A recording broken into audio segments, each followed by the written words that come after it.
She called me a broke failure at her wedding. So I paused the ceremony and played this. Everyone loves a good wedding speech. But no one expected mine to bring the house down. I was just the mother of the bride, sitting quietly, smiling politely, letting the champagne go warm in my hand. My daughter, my only child, looked radiant in lace, laughter bubbling from her lips as she floated through the reception like royalty. But then I heard her. I wasn't meant to. I was behind a column of floral arrangements, forgotten like an old prop. She was introducing me to her new in-laws. And I quote, "Don't mind her. That's just my mum. She's kind of a failure, honestly. She's broke.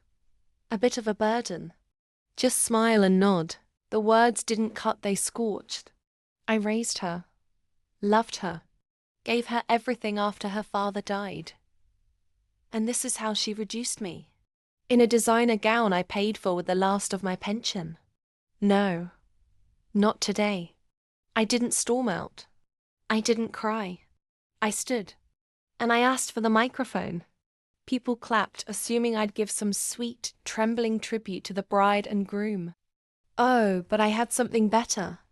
I smiled at my daughter. She froze.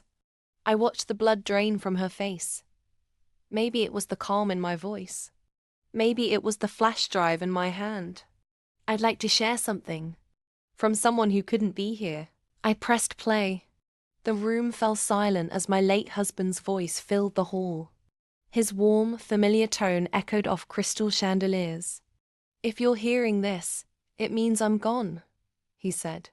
"And if our daughter has become ungrateful, cruel, or arrogant, well, this message is for her." Gasps, murmurs. He continued. "I built an empire she never knew about. Offshore accounts. Property. Art. But the key to unlocking it all is with my wife. The woman who held this family together. If our daughter ever disrespects her mother, she gets nothing. Not a cent." You could hear a pin drop. My daughter's face turned ash white. Her new husband looked like he wanted to crawl under the table. The in-laws. Mortified. I looked around the room and said, calmly, "I may be old. I may not wear wealth on my sleeves. But I am not broke. I am not a failure. And I will never apologize for surviving." And with that, I handed the microphone back and walked out. Head high. The real twist. The fortune was real. Every word. And I rewrote my will the next day. To charity. To people who see others, not step over them in heels. Revenge isn't always screaming. Sometimes, it's letting the truth speak louder than betrayal. If this story hit a nerve, if you've ever been underestimated, dismissed or discarded, smash that subscribe button. Because here, we don't just get even. We rise. We remember. We reclaim. Subscribe now.